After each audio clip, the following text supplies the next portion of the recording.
this lesson, we're not going to build much today. This lesson is all about learning our basic functionality so that we know how to do our debugging. First thing we want to do is we want to turn on your EV3 brick. So make sure it's turning on. So press the button and it should have a red light like this. Okay. Yep, no problems, Justin. If you don't have one, I just want you to take notes and make sure you have the software, okay? Make sure you have the software EV3 open, even if you don't have the hardware, okay? And then later on, you can watch this video when I finish recording, and then you can redo it again when you have the kit. Okay, Justin? So no problem. So here we have our EV3 kit, okay? Our EV3 brick. So what I want to do is I want you to get these two motors, two large motors, and then we're going to practice debugging with them. So I want you to get these two large motors and then two cables and connect them onto EV3. I'm going to connect them to C and D. So I suggest that you can connect them onto C and D as well. So one's on C.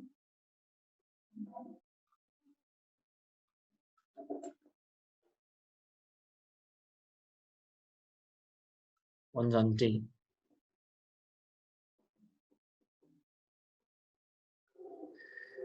All right, so now I have two motors connected onto my EV3 hub, okay?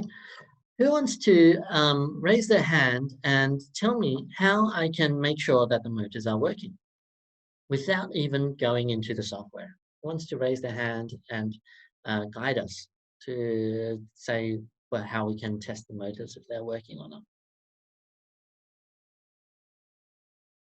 Martin, great seeing you again, Martin. Can you show us how we can move the motors? With motor control? With motor control, fantastic. So to do motor control, excellent work, Martin. You know how to do motor control, right? Yeah. Excellent. So to do motor control, we press the right button on our brick until it reaches the grid of 6 squares, okay? So I'm not sure if you can see really clearly. So I'm on the grid with 6 squares, so it's the third one across the top. And then we go down to motor control. Now, motor control is how we test if our motors are working, okay? Very important skill to learn. We press motor control,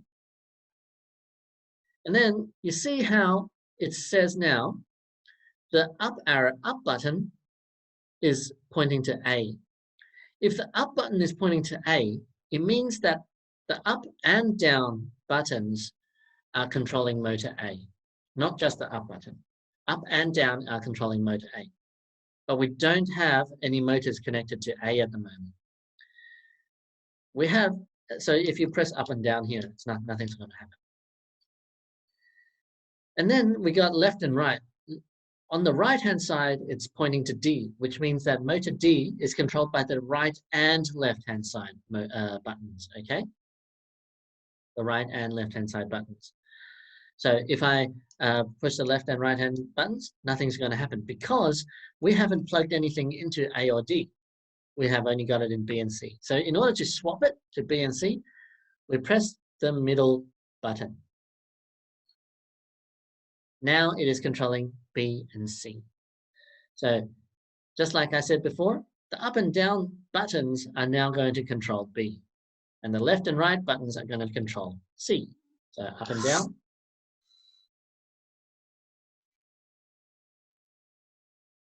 Okay. And then left and right.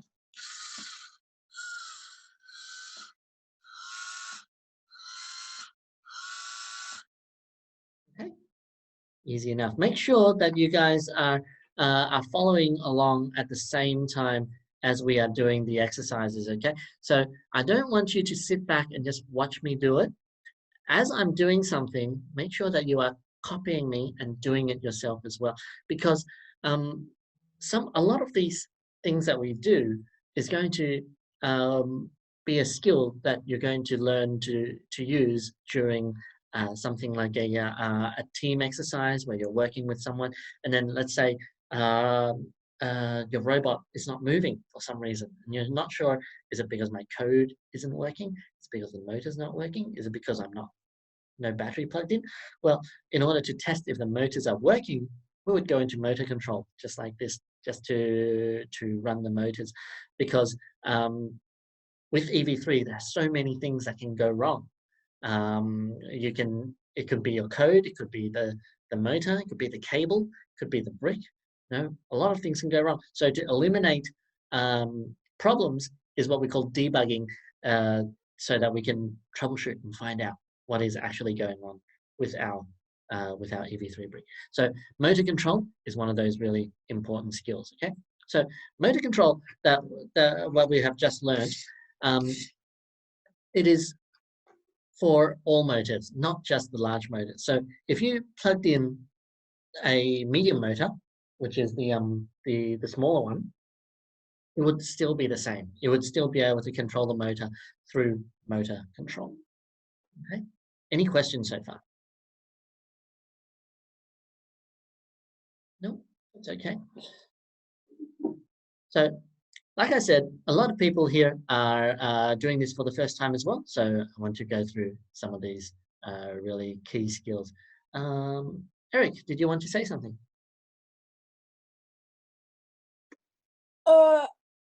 考试是go to port view. Sorry? 考试是go to port view. That is an excellent point, Eric. So what Eric is talking about is port view, which I must say is also an important thing to look at when we're debugging. So to go into port view, we're going to go through that in a moment, okay? So I'll show you what port view is used for, but motor control is more like if you wanted to test the actual movement of the motors, and port view is more like you want to see the status of the motors, like to see if what the angle is and things like that. Okay? Excellent work. Okay, well done, Eric. So let's continue on.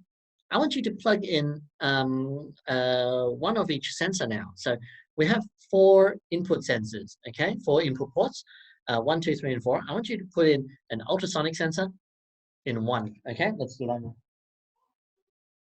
Ultrasonic sensor, plug it into 1. Okay. Now, if I wanted to see if the ultrasonic sensor was working, then I would go into port view, which is what we were just talking about with Eric. So to go into port view, we go out of this EV3 the motor control. We press this button. This corner button is to go back. Okay, so press back. And then we go up to port view. Okay, so that's that first item in the menu on the third thing there.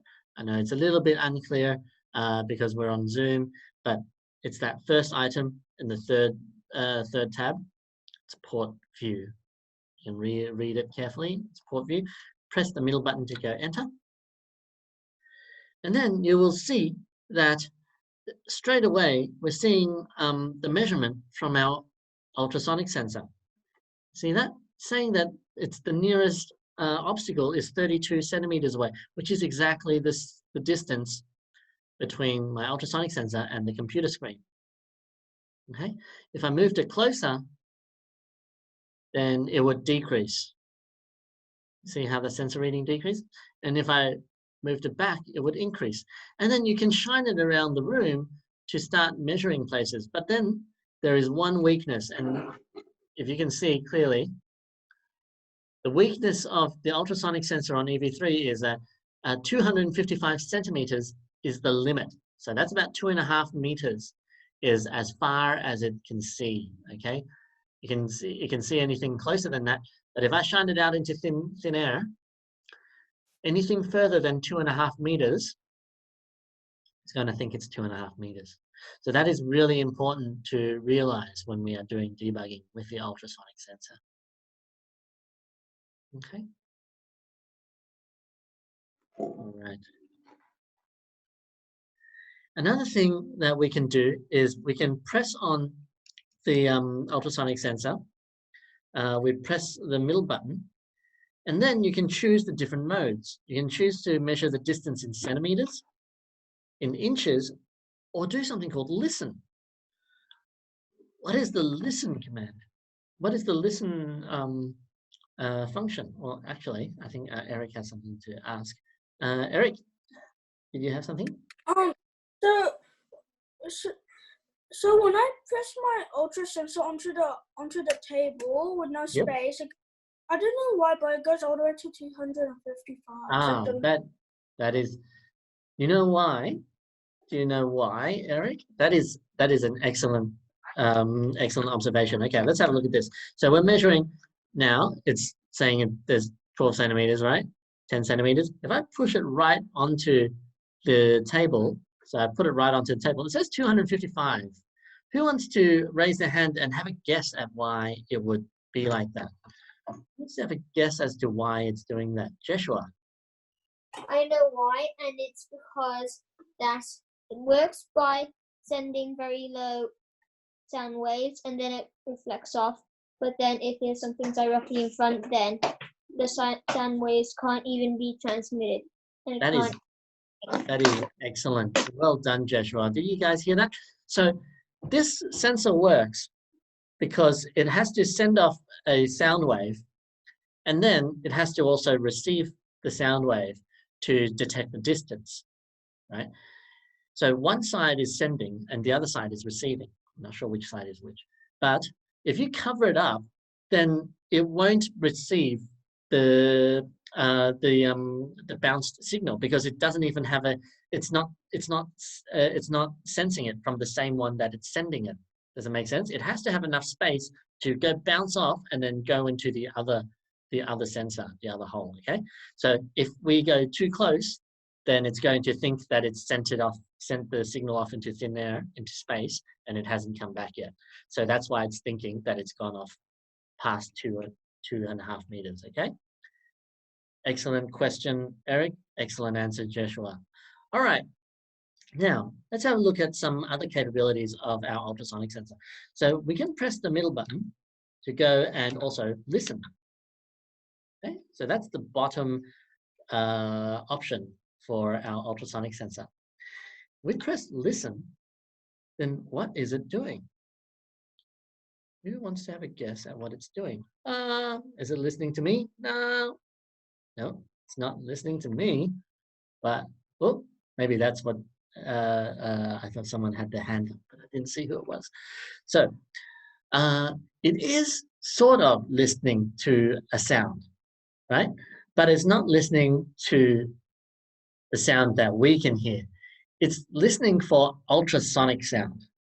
So ultrasonic sound is, no problem, Ryan. Yeah, feel free to answer the Q&A if you have a question, if you have an answer. Okay, yeah, Ryan, no problems at all. So if this thing is listening, this thing is sending out ultrasonic sound, which means that it's designed to listen for ultrasonic sound as well. So this can be so that if we are, if some other machine is sending out an ultrasonic signal, then we are also going to be able to detect it. Okay, so you might want to make it so that your robot is designed to detect if another robot is around sending out an ultrasonic signal, and then you can detect it with your robot. Okay, so it's a way that you can have your robots communicate with each other. Okay. All right, so now, any questions on the ultrasonic sensor? I know it's a very complicated sensor. Any questions so far? Nope. It's good. All right, so now we're going to plug in our color sensor. So you know what your color sensor is?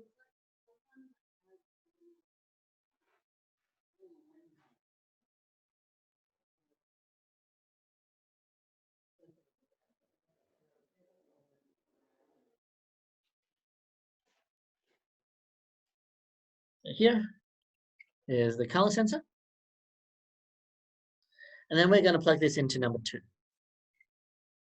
Why am I plugging the sensors into number 2, 1, 2, 3, and 4? It's because 1, 2, 3, and 4 are the input sensors, the input ports, okay? So down the bottom here, all these are input ports. So 1, 2, 3, and 4 are input ports, which means that they are sensor ports. So we put sensors into 1, 2, 3, and 4. And then A, B, C, and D are called output ports, which means that we put motors on them because they send out a signal to other things to do things. So it tells a motor to spin, whereas a sensor is taking information into the robot. So it's an input. So a sensor is an input, motors are outputs. Okay. All right, so now we have a color sensor plugged in. Let's select it by moving to the side. So right now we are looking at the ultrasonic sensor. Press the right button, and now we are looking at the color reflect reading. Okay, so if I shine it onto my table,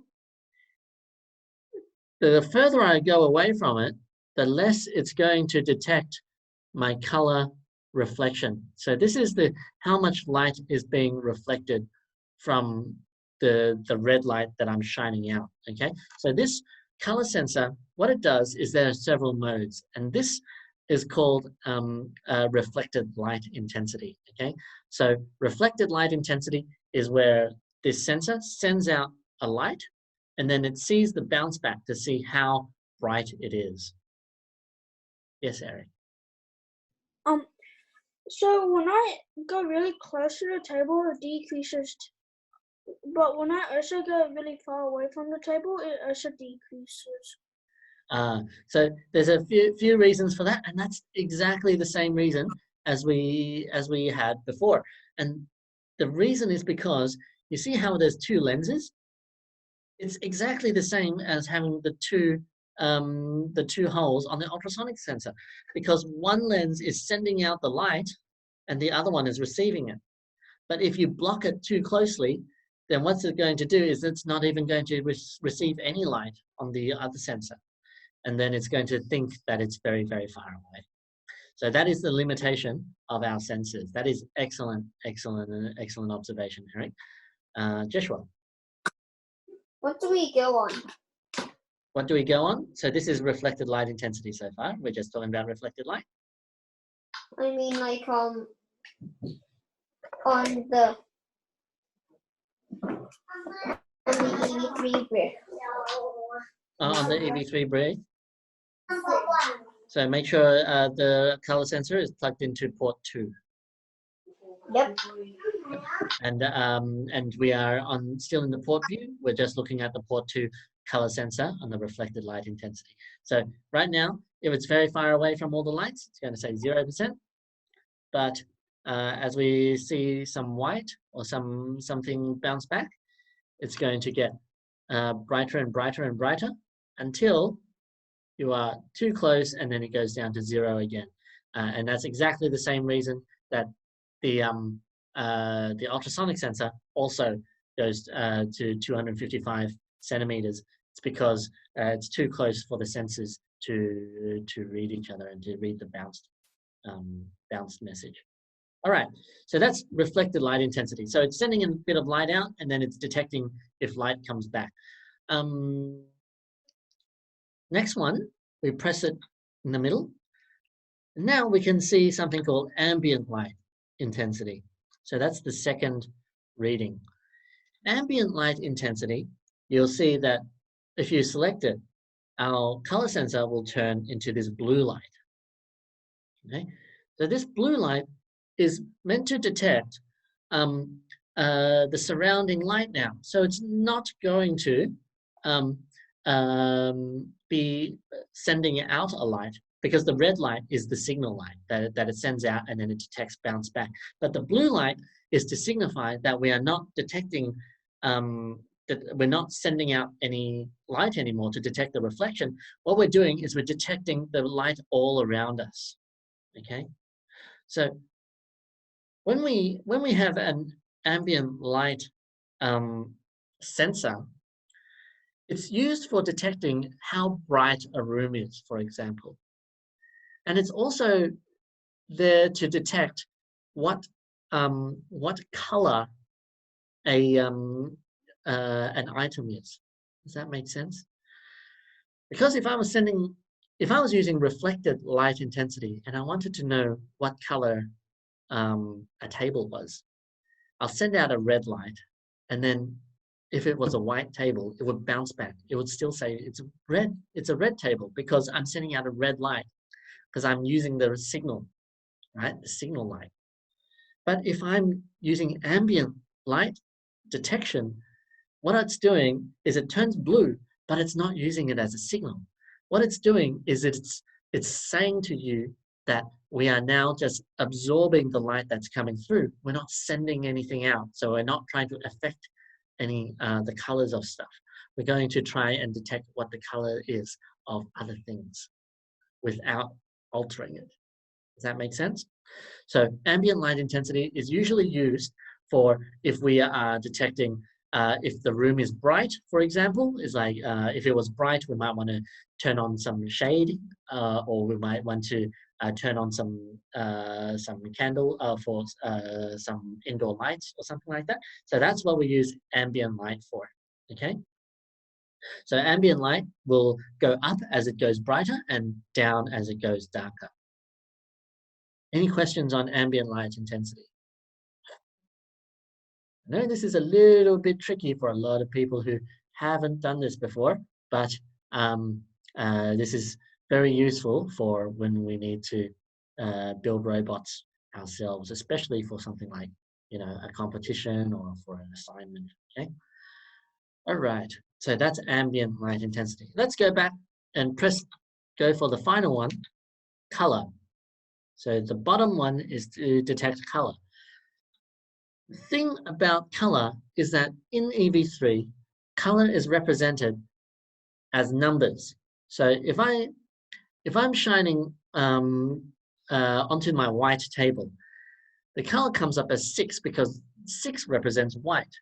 Okay, if I'm hitting something that's red, like this end of my motor, then it's going to say 5. Okay, because 5 signifies red. So to understand what color is what number, we would have to open up the software, which is what we're going to do in a moment. Okay?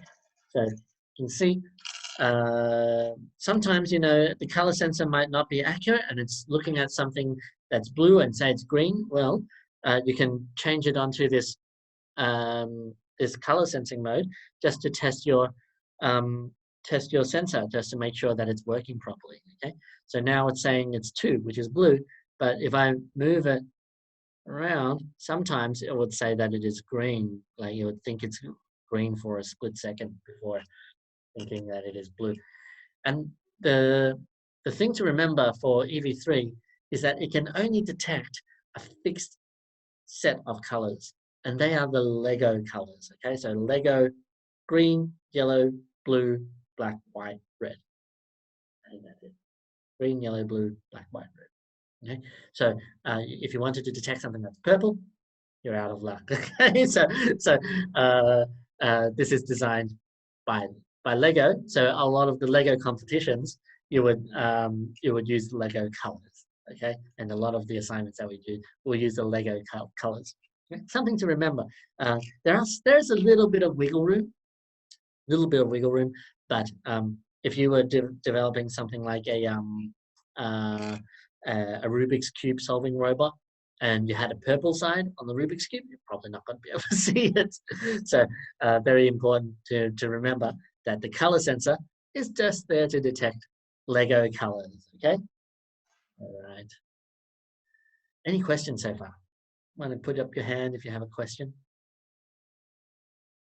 No? So far, so good. We are caning through these basics. Let's continue. All right, so that was our color sensor. Now I want you to put in your gyro, okay? Gyro into number 3. So it looks like this. It's got the 2 arrows on it, and the 2 arrows represent the tilt direction at which it is measuring. Okay, cable, and let's connect it to number 3.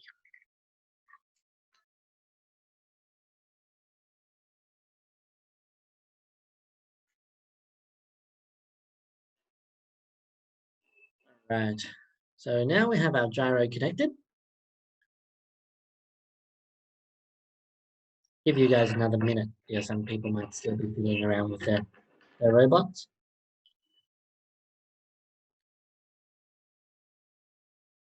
Oh, you don't have a gyro sensor, Martin. No problems. You can just watch us do it, and then just take some notes so that you understand what the gyro sensor is for. Okay. Well done, Martin. Eric, you have a question? What does the gyro do? What does the gyro sensor do? That is an excellent question. Who wants to have a go of explaining the gyro sensor for us? Joshua. I think the gyro sensor senses if something rotates. Senses if something rotates. That is a good explanation. Does anyone want to add to that? Jacob, do you want to add to that? It's neither angle. The angle, yeah, excellent. So that's exactly right, Jacob and Joshua. You guys are right. So it detects the angle and also the change in angle. It is quite a magical little bit of sensory. Okay, so watch this. First of all, let's go to our gyro. So we go to number 3. Then, here we go. So actually, there is something wrong with my gyro. And I know that something's wrong because this is what happens to an EV3 gyro sometimes. Okay, so watch this. So you see how the reading has gone a lot of arrows? That means that something's wrong with the gyro, okay? If that happens to your gyro, you just unplug it and then slowly plug it back in, okay? So try not to move the gyro when you're plugging it back in. And then it should be better. But you see this is what's called gyro drift, okay? Because I'm holding my gyroscope still, it shouldn't be counting, okay? And this is what, this is a major problem with EV3. And the more we learn about it, the less it's going to affect us when we are building our models, okay? What is a gyroscope, okay? A gyroscope usually has a very heavy wheel. And what it does is it spins really, really quickly. And what happens to a heavy wheel when it's spinning very quickly? If there is a heavy wheel that spins really quickly, then it resists change. It's very hard to push something that is spinning really quickly. Imagine you have a push bike and you spun it upside down, okay? So that the front wheel is spinning in the air. And if you spun that wheel really, really quickly, and then you try to turn the bike, you'll find that the spinning wheel will push you back, all right? That is called the gyroscope effect, okay? And a real life gyroscope, what it does is it has a very heavy wheel spinning really quickly, and then it measures when someone's trying to push it to change the angle. Now, the Lego gyroscope is very tiny because it's not a real gyroscope. They call it a gyro sensor. But what it actually is, it's called a spectrometer, okay, or magnetometer, okay? So what it does is it detects magnetic fields around it. Okay, so it's not an actual gyroscope, but it does the same thing in that it is trying to detect the change in angle. Now, the problem comes from when you plug it in. If you move the gyroscope when you plugged it in, then it thinks that the movement is keeping still. And then when you're actually keeping still, it thinks it's moving. So that is a major problem with EV3. So the way you would solve it is you would either plug it in when it is perfectly still, because you see this reading, it's continuously moving up, but it shouldn't be moving up, okay? So I'm just going to try this again. So I unplug it, keep it still. I'll keep it as still as I can, and then plug it in. And then it's better now, so it's not going through any drifting, so it's 0 now. Now, you see, if I now move it and I tilt it along the angle of these arrows, then it's going to tell me how many degrees that I have spun. And that is what a gyro sensor is for. It's for detecting the angle of your robot. Eric, do you have a question?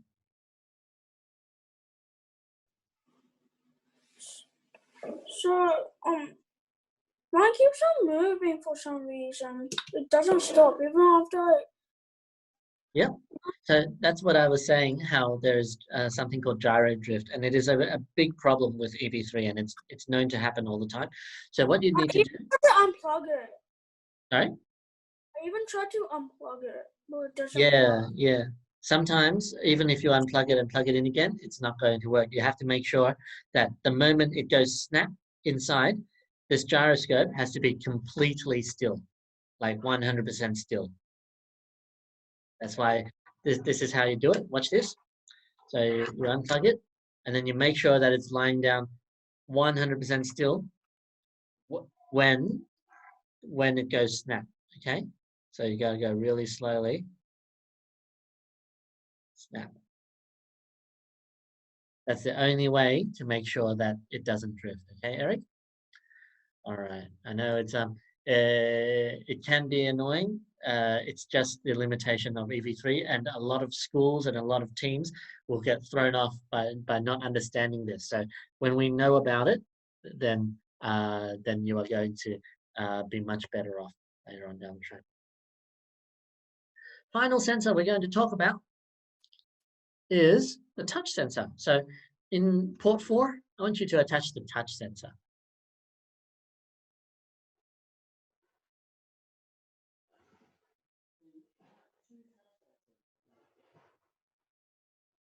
Touch sensor looks like this.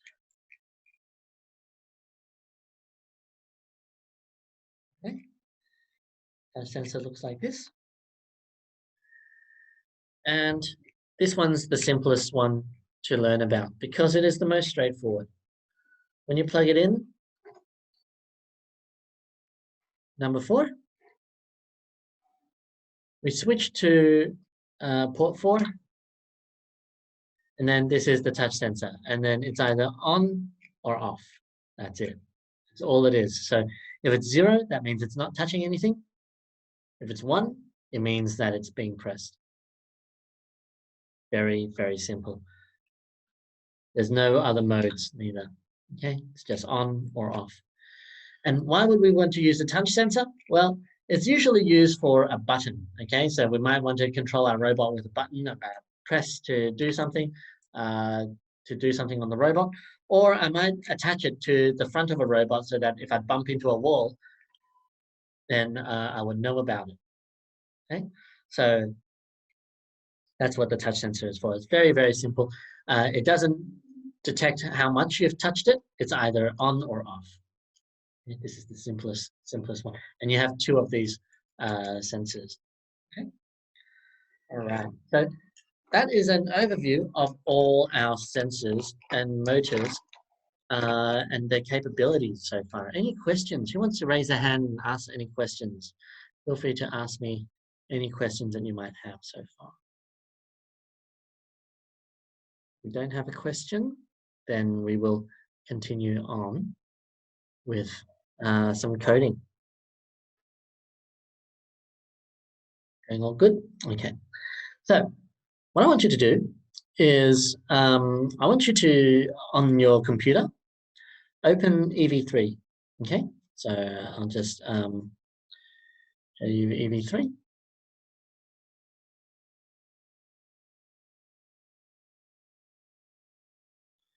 So this is EV3.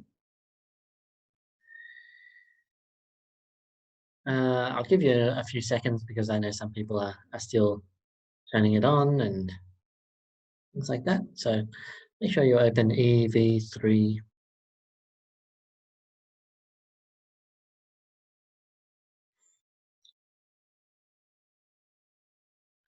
And then we are going to go new project. Oh, actually, you just press this button, this plus button, add project. It's nice and easy. Up the top left, there's a little plus sign next to lobby. Just go add project. And then this is what you'll have, okay? So raise your hand if you've done EV3 before.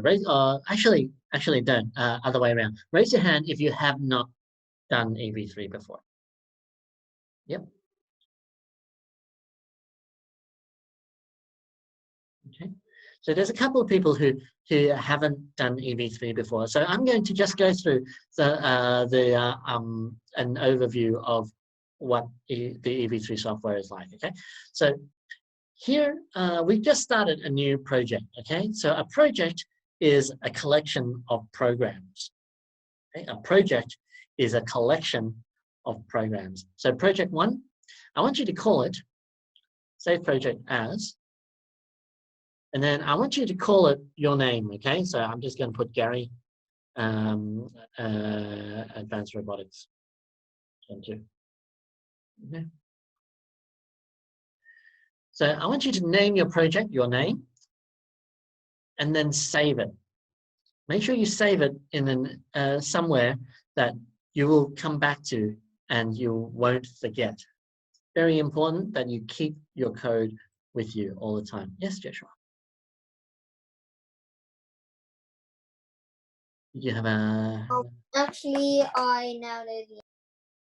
All good? Okay. No problems, Joshua. So, let's have a look. Ooh, can't save the file. Why can't you save the file, Justin? Is it, and do you think you can solve it? Do you know how you need to, what you need to do in order to solve it?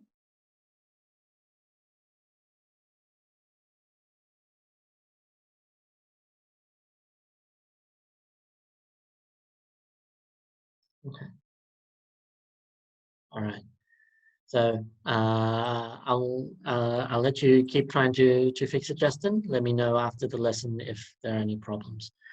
Okay. So in EV3, when we start the program EV3, you start with the lobby. Okay. In the lobby area, you have a whole bunch of tutorials and activities on the side. Okay. So feel free, if you have this kit at home and if you've got the software at home, please do as many of these as you can in your spare time. You don't have to wait to do it in the lesson, okay? If you do it only in the lesson, you probably will get very overwhelmed very quickly because this is quite an advanced course. But if you've done as many of these tutorials as you can, then it's going to be much easier for you to absorb and to get more out of it, okay? So please go down here, go to tutorials, and then do these tutorials. Maybe aim for 2 or 3 of these every single day. And then it will only take you a few weeks. It will only take you maybe 2 or 3 weeks to do all the tutorials. And then when you do the classes, you're going to get so much more out of it. Okay? Oh, you didn't download the software. What I'm going to do is I'm going to send you the link to download the software in the chat. Hold on for a second. Very good, Justin. So hold on for a second. I'm just going to find the software and then put it in the link, okay?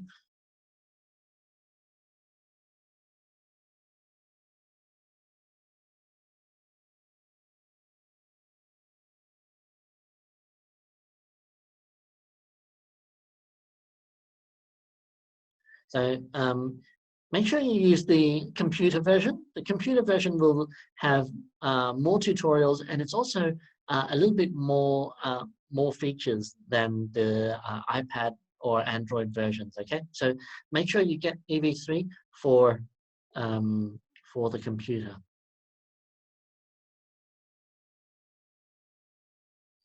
I'm just heading to this downloads page. It's just very slow. But yeah, just search for this. Go to education.lego.com. And then this is the one, Lego Mindstorms Education. I'm going to put this into the chat now.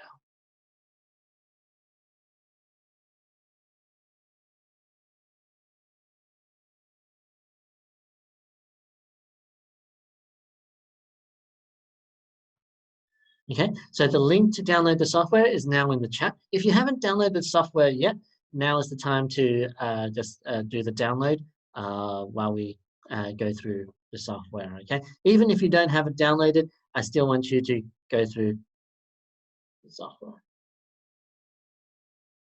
All right, so I've sent you the link. All right, let's have a look. Yep, excellent work, Ryan.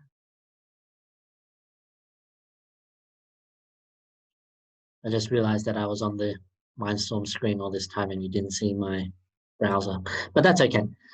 All right, so when you have downloaded the software, do go to tutorials, do them all, okay? And don't spend too much time doing them. I want you to do them like 2 or 3 a day so that you can finish them all in a couple of weeks so that when we are doing our exercises, it's not going to be a major issue, okay? So we go Gary here. All right. So when we start a new project, this is what we have. This is the coding area.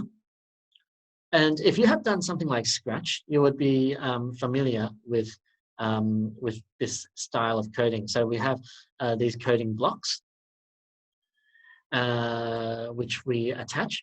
But in EV3, we attach these sideways. So we attach them like this, one after the other.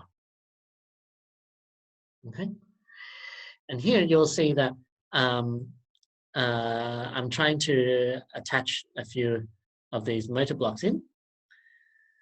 And there are different blocks down the bottom. So just like in Scratch, where it's organized in colored dots, in EV3, it's organized in colored bars. So green is for all your motor blocks, all your action blocks, and also your sounds. Here we have our flow, like your control blocks in Scratch. Well, this is the code flow, so you can do your loops and something called switches in EV3 that we don't have in Scratch. And then these are our sensor blocks. So this is mainly to read sensors. We don't actually use these very often, these sensor blocks, but this term we're going to use them a lot more. Here we got variables, which are good for when you're doing your mathematics, calculating stuff. And then here are some advanced blocks that like data logging and things like that. I'll show you how to do these in the coming few weeks. And then finally, these are my blocks, which are blocks that you create yourself. Okay, so these are custom blocks. Okay, and when we do if we want to connect our EV3 to our system, then we need to make sure that we're connected over here, okay, down the bottom right. So if you have the USB cable, you can plug it in now, and then it would connect, and then you will see the EV3 block pop up here, okay? So in fact, I'll do that. Justin, are you talking about the page for the education software? I'll just show you what it's supposed to look like. This is what it's supposed to look like.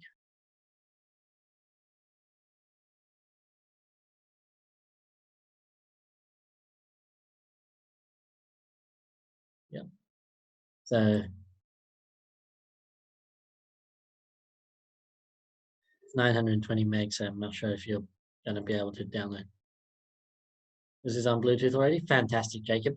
So that's good. Just double check this link that I've sent you. Make sure that it's. So is everybody okay with finding the software right now, or is Justin, are you still having trouble?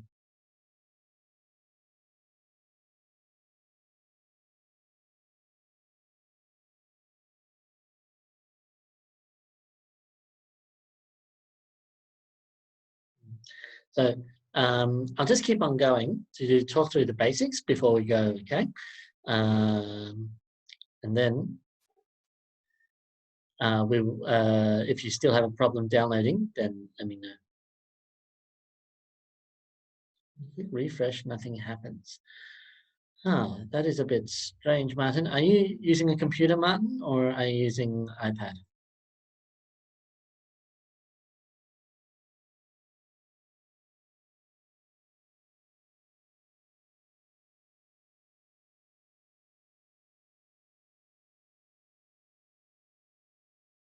Hey, Martin, how's it going?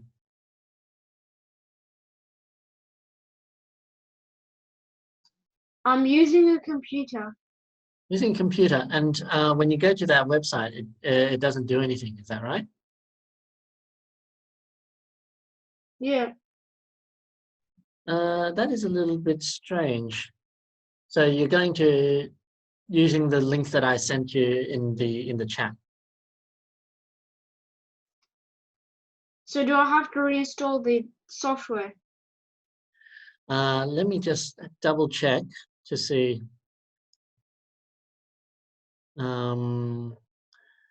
It could be that you might have a different version of the software. Are you using a Mac,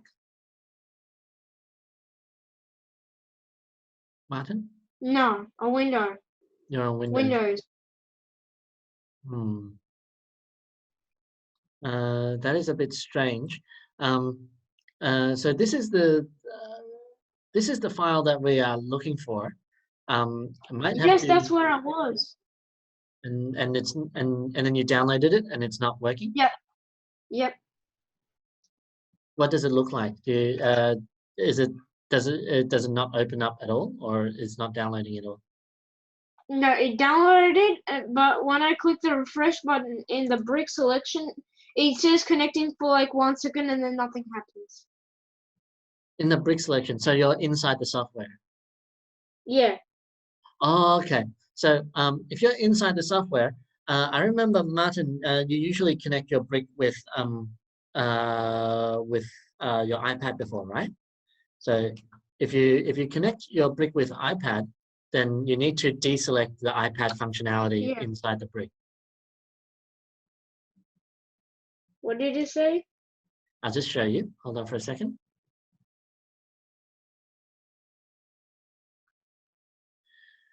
All right. So Martin, you're seeing this? So inside inside when you click on Bluetooth with the tick on it. Yep. You click on it, and then you see how there's a checkbox for iPhone, iPad, iPod. Yep. You have to deselect that. It's already off. It's already off, and then visibility and Bluetooth are on. Yeah. And then you press the tick. Yeah. And then inside the EV3, so I'll just turn on EV3 again. Hold on for a second.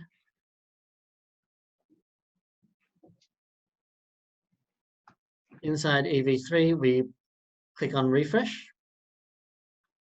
Yeah, it clicks on refresh. It says connecting for 1 second and then it disappears. It could be a some sort of issue with the communication. But what I suggest, Martin, is that you can turn because we've been turning on the brick for a while before it's connected. Sometimes it loses that the connection like part of the signal. So you can turn it all off and on again after the lesson. No, what I found was that on my computer, Bluetooth was off. Oh, okay. That would be a reason why. Okay, well done, Martin. Okay. No. Okay. So I'll let Martin continue on with fixing that. Justin, if it's slightly different, then double check the link that I sent through the chat, Justin. I think you'll need to re-download it or reinstall it. Okay. So make sure that you have the right version installed.